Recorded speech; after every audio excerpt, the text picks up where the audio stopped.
ठीक है, आप ना पहले जवाब सुन लीजिएगा, ठीक है? आपने जो सवाल किया है कि आज के समय पे ज़्यादातर लोग क्या करते हैं, वो भक्ति भाव या तो फिर मंदिर जाने का दिखावा करते हैं या तो फिर भगवान से वो हमेशा माँगते रहते हैं और माँगने के लिए जाते हैं।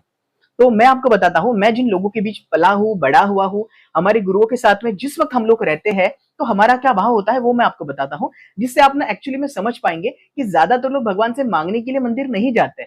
उदाहरण के लिए हमारे गुरुदेव हैं, वो क्या करते हैं, वो भारत की यात्रा पर होते हैं, बहुत सारे मंदिरों के वो दर्शन करते हैं, वो कभी भी कुछ माँगने के लिए नहीं जाते। हमारे गुरुजी ने हमको सिखाया है कि ईश्वर ने जो हमें दिया है, उसके लिए हमें हमेशा क्या करना है? आभार प्रकट करना है। उदाहरण के लिए आप लोग सोच कर देखो, हमें इतनी अच्छी आँखें हैं, इतना अच्छा सुंदर-सा शरीर है, हम लंगड़े हैं क्या? नहीं है। हम बहरे हैं क्या? नहीं है। हमें दिखाई भी देता है, हमारे शरीर में कोई व्याधि नहीं है, तो क्या हम इसके लिए भगवान को थैंक यू नहीं बोल सकते? ऑब्वियस बोल सकते हैं। तो मैं आपको मेरा उदाहरण बता रहा हूँ आकांक्षा जी, मैं और मेरा मित्र परिवार, हम लोग भी पूरी कोशिश करते हैं कि प्रतिवर्ष दक्षिणेश्वर स्थित माँ काली के मंदिर में हम लोग जाए। अब मंदिर में जाने के पीछे पर्पस ये होता है कि हमें माँ को क्या बोलना है? थैंक यू बोलना है, धन्यवाद बोलना है कि माँ, जिन चीजों को पाने के लिए एक आम इंसान को पूरी जिंदगी मेहनत करना पड़ता है, आपने हमें वो सारी चीजें वैसे ही कृपा कटाक्ष के रूप में क्या की है? दे दी है। और मैंने देखा है, जितने भी बार हम लोग ईश्वर को या तो फिर भगवान को थैंक यू बोलते हैं ना, आभार प्रकट करते हैं, तो क्या होता है? वो सारी चीजें ईश्वर, भगवान, कुदरत, प्रकृति हमें और ज्यादा मल्टीप्लाइड होकर देती है। ये प्रकृति का विज्ञान है। थोड़ा सोच करके देखो, आप अगर ईश्वर से हो, प्रकृति से हो, या तो फिर पर्यावरण से, या तो अपने माता पिता से आप अगर कंप्लेन करते हो कि आपने मुझे अच्छा शरीर नहीं दिया, आपने मुझे अच्छे दोस्त नहीं दिए, मेरे पास पैसा नहीं है, आप जितनी बार ये इतनी निगेटिव बातें अगर आप बोलते हो, तो क्या होगा पता है? वही चीजें, वही परिस्थिति मल्टीपल टाइम्स क्या होगी? आपके लाइफ में रिपीट होने वाली है। तो इसके विपरीत हमको क्या करना है? भगवान ने, दोस्तों, मैं हमेशा मेरे प्रोग्राम में कहता हूं कि आप अगर बचपन से लेकर अब तक भगवान ने आपको जो भी कुछ दिया है, उसका अगर लिस्ट बनाना अगर शुरू करोगे ना, तो आपको पता चलेगा मैक्सिमम चीजें ईश्वर ने आपको दी ही है। बहुत ही कम ऐसी चीजें होगी जो ईश्वर ने आपको नहीं दी है।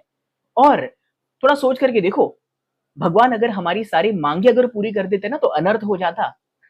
क्योंकि मांगते वक्त हमें नहीं पता हम क्या मांग रहे हैं, लेकिन वो ईश्वर है, उनको पता है हमारे लिए क्या सबसे बेस्ट है करके। और दोस्तों, मैंने मेरे जिंदगी में इस बात को देखा है, बचपन से लेकर अब तक मुझे जो भी कुछ मिला है ना, सबसे बेस्ट मिला है। मतलब जो इंसान जिस चीज के लिए सारी जिंदगी मेहनत कर रहे हैं, बहुत मतलब मेहनत कर रहे हैं, बहुत ज्यादा पसीना बहा रहे हैं, उनको वो चीजें नहीं मिली होगी, लेकिन मुझे, मैंने कोई प्रयास नहीं किया, कोई खास प्रयास नहीं किया है, लेकिन फिर भी मुझे वो सारी चीजें मिली है। और इसके लिए मैं पूरी तरीके से मानता हूं, मैं एक्सेप्ट करता हूं, ये सब कुछ माता रानी के कारण ही हो रहा है। उदाहरण के लिए अब ये प्रोग्राम चल रहा है, मेरे सामने काली माँ का फोटो है, यहाँ पर भी फोटो है। मैं जो भी कोई काम करता हूँ, माँ से आज्ञा पाकर ही करता हूँ। मेरे जो भी कोई दोस्त परिवार है, मित्र परिवार है, हम सभी लोग मंदिर जाते हैं, भगवान को थैंक यू बोलने के लिए ही जाते हैं। तो आपने जो सवाल किया आकांक्षा जी, कि ज्यादातर लोग मंदिर में जाते हैं स्वार्थी होकर भगवान से मांगने के लिए।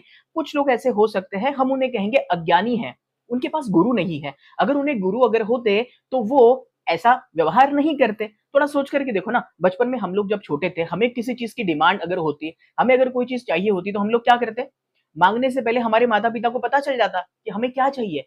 थोड़ा सोच करके देखो, भौतिक माता पिता को पता चल जाता है कि हमें क्या चाहिए, तो यारो, वो तो हमारे माता पिता जन्मों जन्मों के हैं, उनको ऑलरेडी पता है कि आपको क्या चाहिए। लेकिन एक बात हमेशा याद रखना, वो आपको वो नहीं देंगे जो आप चाहेंगे, वो आपको वो देंगे जो आपके लिए सबसे बेस्ट होगा। एक बार फिर से रिपीट करता हूं, वो आपको वो कभी भी नहीं देंगे जो आप चाहते हो। क्योंकि दोस्तों, हमारी चाहत क्या है?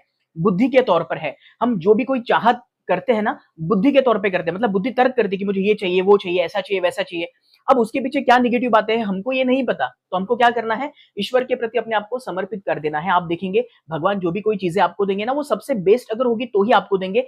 जब भगवान को पता है कि ये चीज इसके लायक नहीं है, इसके काम की नहीं है, इस चीज के कारण इसके जिंदगी में कोई बड़ा प्रॉब्लम क्रिएट हो सकता है, तो वो चीज भगवान आपको कभी भी नहीं देंगे। तो हमें बेसिक चीज जो मैं आपको बता रहा हूं, सबसे पहले अपने आप को ईश्वर के प्रति समर्पित कर दो। और उसके बाद में जब कभी भी आप मंदिर जाएंगे, तो उन्होंने जो आपको दिया है ना, उसके लिए आप थैंक यू बोलना जस्ट शुरू कर दो। आप देखेंगे ना, आपके जिंदगी में जो चीजें अब तक नहीं थी ना, वो अपने आप ही आना शुरू हो जाएगा। ठीक है, तो यहां तक आपको समझ में आया? एक्चुअली ये प्रोग्राम, फॉर एग्जाम्पल, अभी हमारा समय खत्म हो चुका है।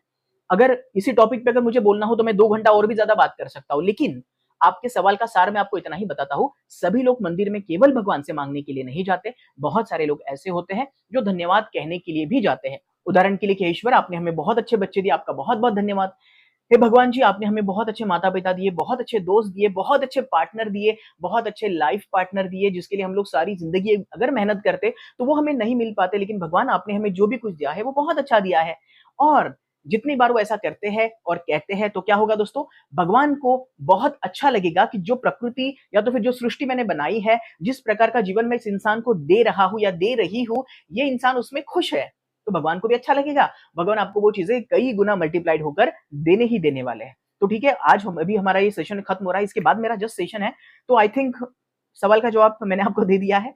तो अगली बार से किसी के भी बारे में आकांक्षा जी ऐसा आप मत सोचना, कोई बात नहीं, हमें नहीं पता था इसलिए हम लोग सोच रहे थे। तो ऐसा बिल्कुल भी मत सोचना एंड आई होप ये सवाल का जवाब जो भी होगा, मैंने सामने से फॉर एग्जांपल यहाँ पर रिकॉर्डिंग भी चल रहा है, तो मैं आपके ग्रुप में वो शेयर भी कर दूँगा। So thank you very much.